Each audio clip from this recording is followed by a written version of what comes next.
On today's show, we're going to talk about the international phone call that led to Aaron Judge being signed by the Yankees. We're going to talk more about Aaron Judge being signed by the Yankees. And we're going to talk about what the Yankees need to do during the remainder of the offseason to improve the team in time for the 2023 season. All that and more coming up on Locked On Yankees.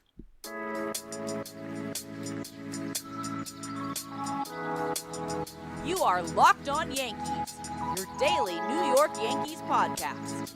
Part of the Locked On Podcast Network, your team every day.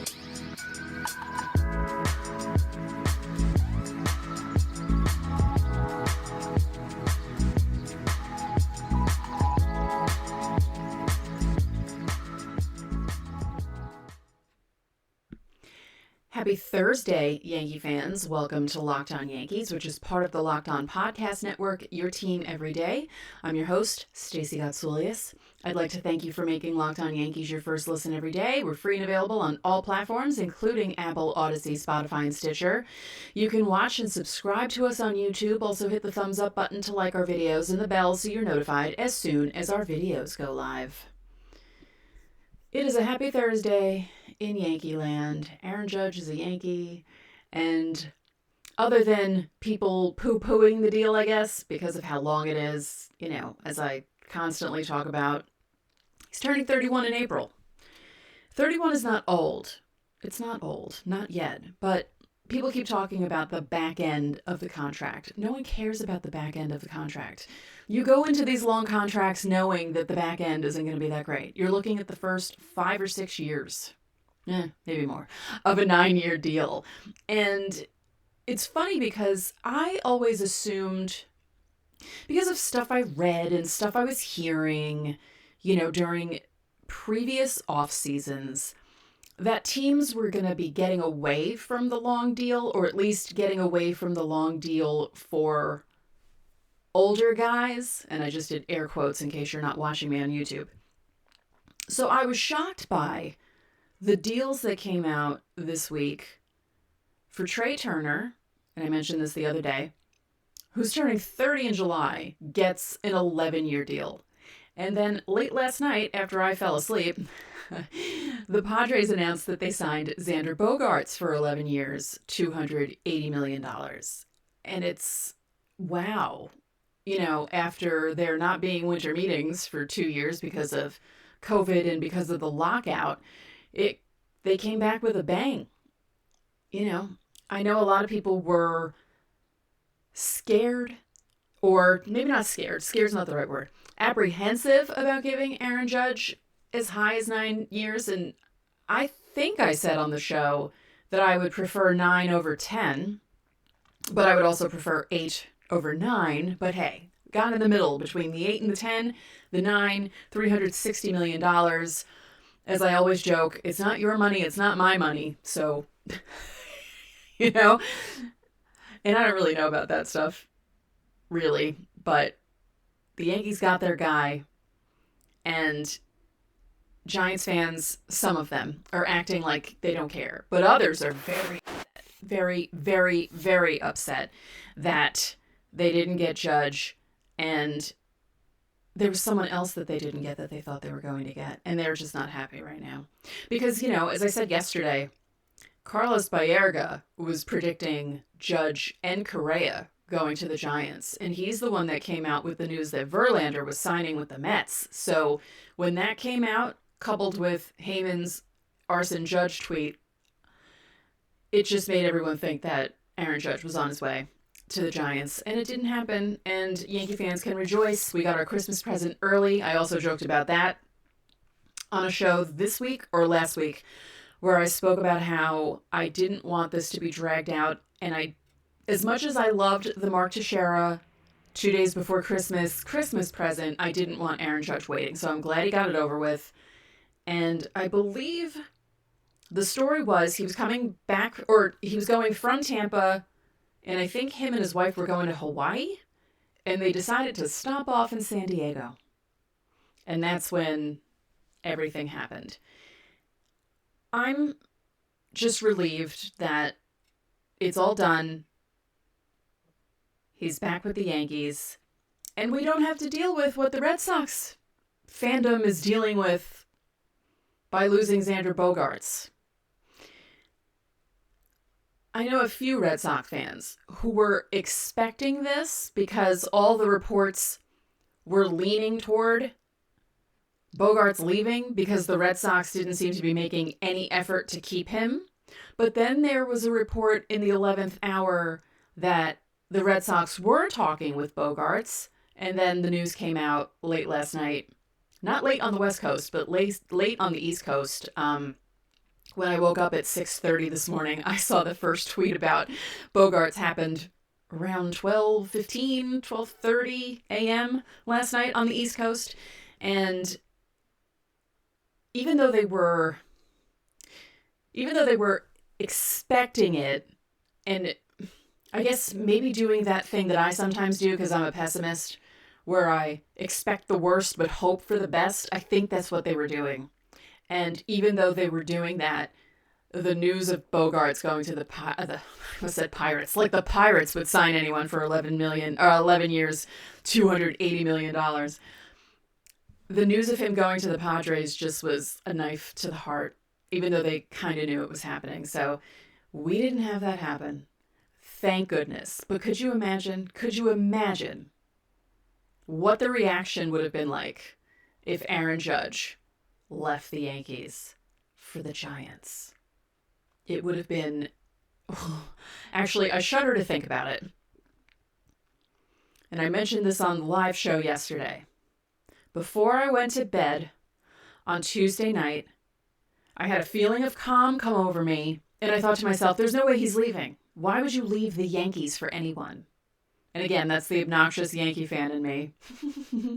Because there are other people in the world who don't hold the Yankees in such high regard like we do. But when you hear, or when guys come to the team and they say, oh, I always wanted to play for the Yankees, or, the Yankees are that team that people always talk about wanting to play for, or they're like the pinnacle. And so why would he leave that? Of course, we thought he would leave it because Cashman annoyed him, but that didn't happen. Thank goodness. Thank goodness. So in a moment, we're going to talk about the phone call that happened between Hal and Aaron Judge while Hal was in Italy. But first, BetOnline.net is your number one source for sports betting info, stats, news, and analysis. Get the latest odds and trends for every professional and amateur league out there, from football to basketball to soccer and esports. We've got it all at BetOnline.net. And if you love sports podcasts, you can find those at BetOnline as well. They're always the fastest and easiest way to get your betting fix. And as I said the other day, the Giants were ahead of the Yankees for signing Judge. So if you bet on the Yankees signing Judge, I hope you got a big payday. So head to the website today or use your mobile device to learn more. Bet online, where the game starts. Thank you for making Locked On Yankees your first listen. For your next listen, check out the Locked On Sports Today podcast. The biggest stories of the day, plus instant reactions, big game recaps, and the take of the day. Available on the Odyssey app, YouTube, or wherever you get your podcasts. I happened to be on Lost last night, obviously, because the Aaron Judge signing was probably the biggest story that came out of the sports world yesterday. So if you didn't get to see me on there or listen to me on there, go check it out. Peter Bukowski does a really good job with the show, and I've talked to him a bunch of times because when Judge was chasing the home run record, I'd have to be on. I went on after the Field of Dreams game, talking about that game last season and the way the Yankees lost that game. And we actually have a funny relationship, Peter and I, because I usually yell at him if he emails me too early. Like, oh, if the Yankees win this game, I said, don't email me before the game is over so you don't jinx them, because he jinxed them during the Field of Dreams game. So, yeah, but listen to Lost if you haven't done that yet. So, Hal Steinbrenner. First of all, what on earth was he doing in Italy while all this was happening? I know the owners don't really hang out at the winter meetings, but I don't know. I find it funny that he was hanging out in Italy. Maybe he maybe he just thought that Judge would come back no matter what. But they had that phone call, and Hal was basically like, what do you want? Tell me what you want, what you really, really want. And Judge told him, and the Yankees gave it to him. And not only was Hal in Italy, he apparently had an audience with the Pope. Did that help? Get Aaron Judge signed? Do I have to become Catholic again? I'm just kidding. I'm not going to do that. That would be something, right? So Yankee fandom was not the only group of people who were freaked out by that Jon Heyman tweet on Tuesday. The Yankees brass was freaked out by that tweet on Tuesday. And this is from Brian Hoke's Yankees Beat newsletter. This was republished on Yankees.com, but I'm going to read these next two paragraphs because they're amazing in case you didn't read it, okay? The private jet carrying Aaron Judge toward the West Coast was ripping through airspace at approximately 500 miles per hour on Tuesday afternoon, somewhere west of San Antonio, Texas, and the Yankees' world had just been rocked by a tweet. Someone in the club suite at the Manchester Grand Hyatt alerted General Manager Brian Cashman, relaying what seemed to be breaking news. Judge appeared to be headed to the Giants. Cashman first asked if it was from a verified account. The reporter had misspelled Judge's first name as Arson, possibly an autocorrection, but it otherwise appeared to be legitimate. Cashman pondered calling managing general partner Hal Steinbrenner, but he instead dialed Judge's agent Paige Odell, who said no agreement had been reached. The mood in the war room dipped from code red panic to general anxiety. The Yankees were still alive, but spirits were glum, and Cashman sensed that time was running short, especially when word of San Francisco's 9-year offer came in. So it's good to know that the Yankees weren't the only ones freaked out by Jon Heyman's Arson Judge tweet. I'll say it again, go to RotoWear, get the Arson Judge t-shirt, because it is very funny. They'll probably, it might even be sold out by now, but it's, as I said yesterday, we can laugh about this now. At the time, it was frightening, and I'm so happy to know that I was not the only one having an anxiety attack about the Arson Judge tweet, that the Yankees front office was just as worried as we all were. That makes me feel better about the reaction I had. Speaking of that, if you're not watching on YouTube, I have a planetoid between my nose and my mouth. I'm calling it a delayed playoff sit. I used to get them. I legitimately used to get them in the early 2000s. My coworkers used to make fun of me at the beginning of October. Every beginning of October, they'd say, uh-oh, it's playoff time, because my face would break out. So that's what I'm calling that. And, yeah, so I'm going to blame Aaron Judge for the giant honking zit on my face. Thank you, Aaron, but I still forgive you for that because you're here. You're with the Yankees. You're going to be here for the next 9 years. You're going to play until you're 40. And, yeah, Hal got involved after the 9-year... I almost lost the number. After the 9-year offer from the Giants. But Steinbrenner basically asked him, point blank, do you want to be a Yankee? Judge said that he did. And he said that even after he rejected the deal before the season. He always said that, but he wanted that 9th year. And Steinbrenner had a face-to-face meeting one-on-one with Judge a few weeks ago. And he said that the Steinbrenner family wanted him to spend his entire career in pinstripes. And that also popped into my head late Tuesday when I was thinking about the reasons why Aaron Judge wouldn't leave the Yankees. I remembered that face-to-face meeting that Hal had with him. And again, I thought to myself, why would he want to leave that? So thank you, Hal Steinbrenner, for agreeing to that 9th year. As I said at the beginning of the show, I know a lot of people are not happy about it being 9 years, but again, it's not our money. It's not our money. So it's fine. As long as he's, he doesn't have to hit 62 home runs every year. But as long as he stays healthy, and he's been staying healthy, he's been taking care of himself better, and doing different exercises to help him stay healthy, the first 6 years of that deal should be great. And we have nothing to worry about in that regard. So Hal stepped up, and I really think it's because he did not want to be booed again. I really think that had an effect on him. Actually, I know it had an effect on him. Because how would you feel if you were walking out to give Derek Jeter one of those giant blown-up checks and the entire stadium is booing you? Your team's in first place, they're leading the division, and they're booing you. Yeah, that definitely affected Hal, and that was in the back of his mind, and he was like, yeah, no, we're going to do everything we need to do to keep you here. And you know, the more that comes out about stuff, the more that you realize, yeah, Judge wasn't really leaving. Those tweets really made it seem like he was, but we should have known better. But can we not do that again? John Heyman, please. Let's never do that again. And I forgot how scary free agency is when it's one of your own as the free agent. You know, remember how close it was when Bernie Williams almost went to the Red Sox? Some of you don't because you were young when that happened, but that was pretty scary.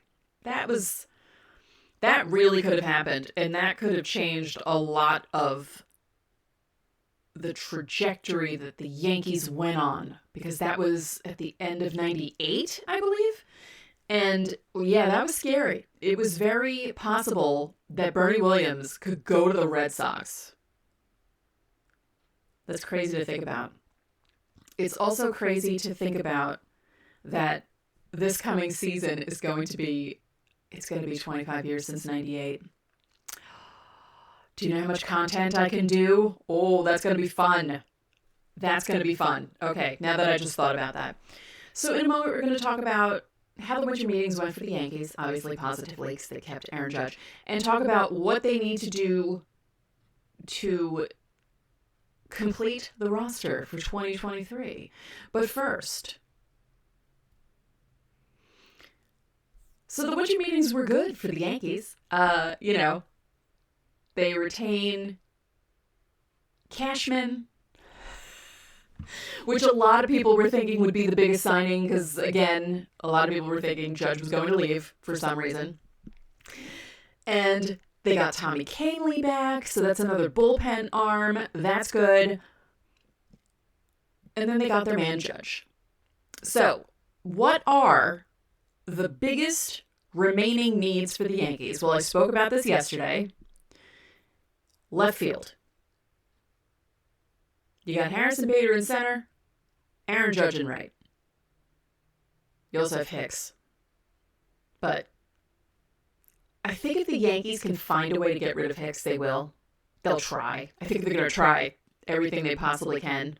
He might need a change of scenery. It's possible that he might need a change of scenery. Because what a rough 2022 for him. Cashman apparently has been talking to Andrew Benintendi. And I've said this, I wouldn't mind Andrew Benintendi. He slashed .304, .373, .399. He played in 126 games for the Yankees and the Royals, mostly for the Royals, and then he had that weird injury happen. The Red Sox signed Masataka Yoshida, so he's out of the running. He's a Japanese outfielder. He was posted, and then they got him. Brian Reynolds told the Pirates that he wants to be traded. Oswaldo Cabrera could play left. I said that the other day. Michael Conforto is around.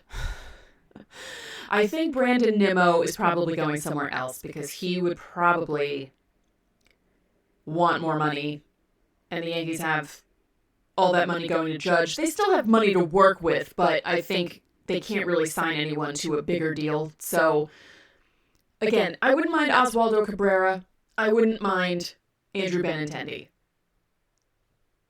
Either one of them are good options for left field. Now, the Yankees also need a starter. There's a lot of chatter about Carlos Rodon. Jack Curry was tweeting about it a lot, And I feel like Jack Curry knows a lot of stuff that's going on, and it seems like it could be a really good fit. He was 14-8 with a 2.88 ERA in 31 starts for the Giants. He's also a lefty. You gotta love a lefty. Plus, Jameson Taillon went to the Cubs, got his big payday, 4 years, $68 million, good for you.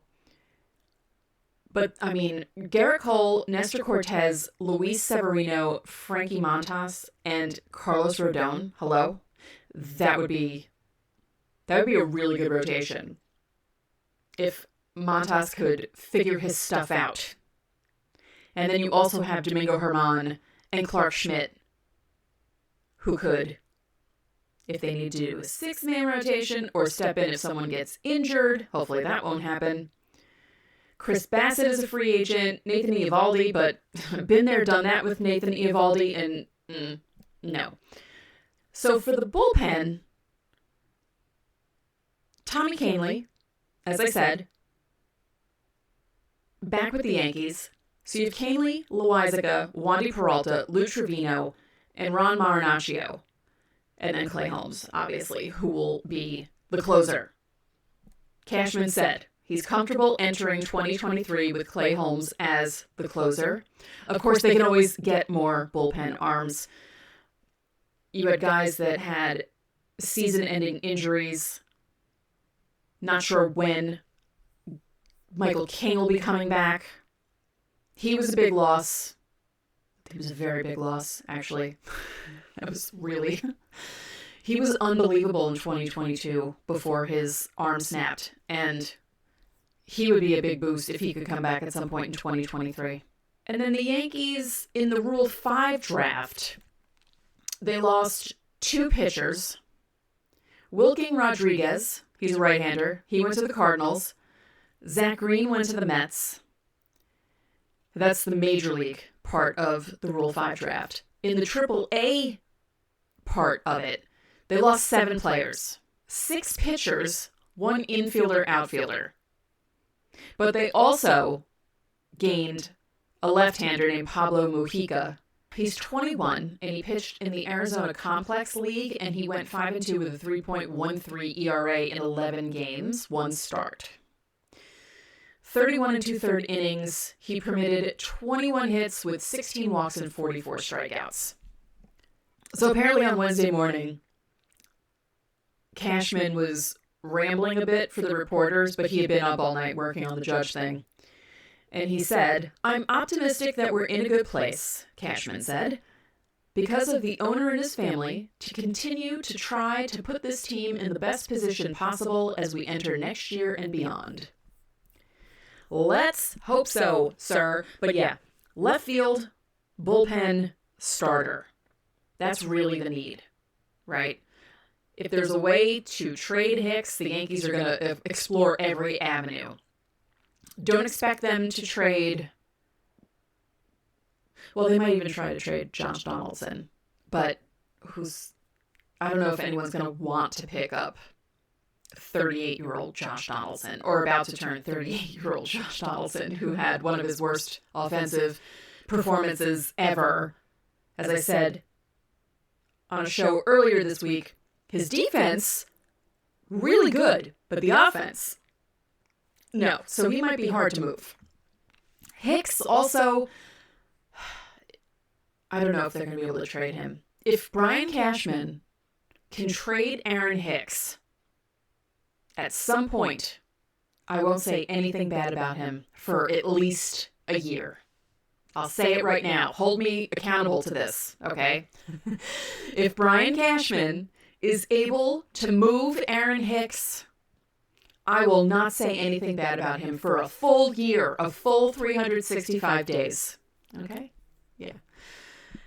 So Aaron Judge, again, he's back. 9 years, $360 million. Hal Steinbrenner in Italy gets the deal done by saying, yes, we'll give you that 9th year. You got it, buddy. You got it. Yankees brass were also as scared as we were when John Heyman sent out that erroneous tweet, which was erroneous for 2 reasons. 1, he spelled Aaron Judge's name wrong, and 2, he wasn't going to the Giants. So it's good to know that the Yankees front office is just as human as we are and feels emotions just like we do. And the Yankees needs bullpen, left fielder, and a starter. That shouldn't be too rough, right? Brian Cashman can do it. So that's it for this episode of Locked On Yankees, which is part of the Locked On Podcast Network, your team every day.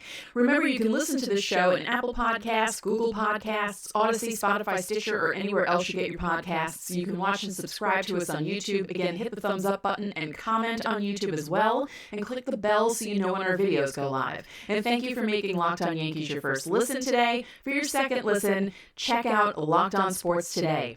From the games that matter the most to the biggest stories in sports, go beyond the scoreboard and behind the scenes with local experts and insights only Locked On can provide. Locked On Sports Today, available on this app, YouTube, or wherever you get your podcasts. One more thing, if you could be so kind, please rate the podcast and spread the word about this podcast to your fellow Yankee fans. We would really appreciate it. So, enjoy your Thursday, and I will talk to you all tomorrow.